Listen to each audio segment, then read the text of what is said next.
Sinabi ni Propeta Muhammad sallallahu alaihi wasallam, "Inna fil jasadi mudga." Na tunay na sa ating mga katawan ay mayroong isang piraso ng laman. Ida saluhat, saluhal jasadu kullu. Na kapag maayos ang kalagayan ng isang piraso ng laman na ito sa ating mga katawan, ay maayos ang kalagayan ng buo nating katawan. Wa ida fasadat, fasadal jasadu kullu. At kung hindi maayos ang kalagayan ng bahagi ng katawan na ito, ay hindi rin magiging malusog o magkakaroon ng sakit ang buong katawan. At sinabi ni Propeta Muhammad sallallahu alaihi wasallam, "Ala wahi al-qalb." At ito ay walang iba kundi ang puso. Nang tinukoy dito ni Propeta Muhammad sallallahu alaihi wasallam ay ang kahalagahan ng ating mga puso ay maging malusog at malayo sa pagkakaroon ng sakit. At napakahalaga ng hadith na ito dahil sa Islam ay tinuturing ang puso na mas mahalaga kaysa sa pag-iisip.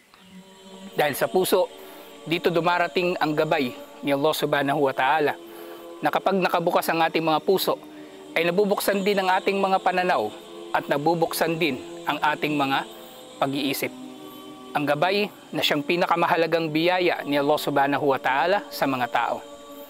Gayun din ang ating mga puso, ito ang naglalaman ng mahalagang damdamin na may tuturing din ng mga uri ng pagsamba kay Allah subhanahu wa ta'ala.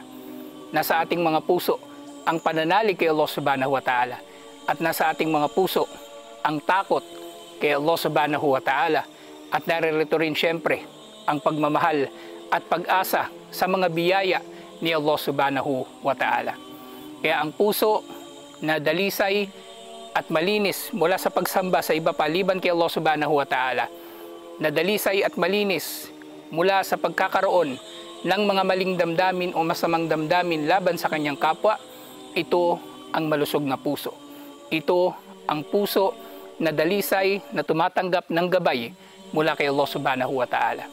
Subalit ang puso na napapaligiran ng karumihan sa pamagitan ng pagkalugmok sa pagsamba sa iba paliban kay Allah subhanahu wa ta'ala o kaya ay sa pagkakaroon ng kasalanan, ito ay puso na nagiging maitim at marumi na siyang pusong makasalanan.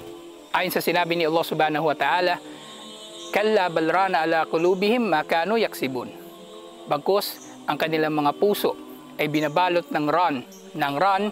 Ito ay isang maitim na tuldok na nailalagay sa puso ng tao tuwing siya ay nagkakasala.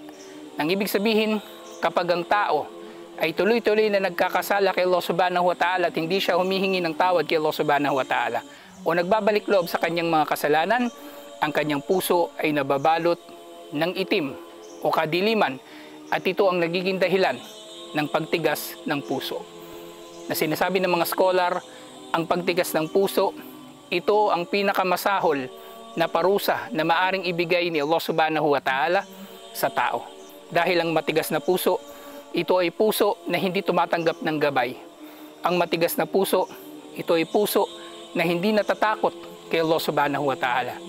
At ito ay puso na nag-aakala na ang kanyang mga gawa ay mabubuti, samantalang ito pala sa katotohanan ay masasama. Kaya panatilihin natin ang ating mga puso na mapagpakumbaba kay Allah subhanahu wa ta'ala na tumatanggap ng gabay at alipin lamang ni Allah subhanahu wa ta'ala at hindi alipin ng mundo o ng ating mga pagnanasa. Puso ng hangad dito ay ang kaluguran ni Allah subhanahu wa ta'ala at hindi ang kaluguran ng tao. Puso na malinis at dalisay mula sa anumang kinamumuhian ni Allah subhanahu wa ta'ala at napupuno ng mga bagay-bagay o gawain na minamahal ni Allah subhanahu wa ta'ala.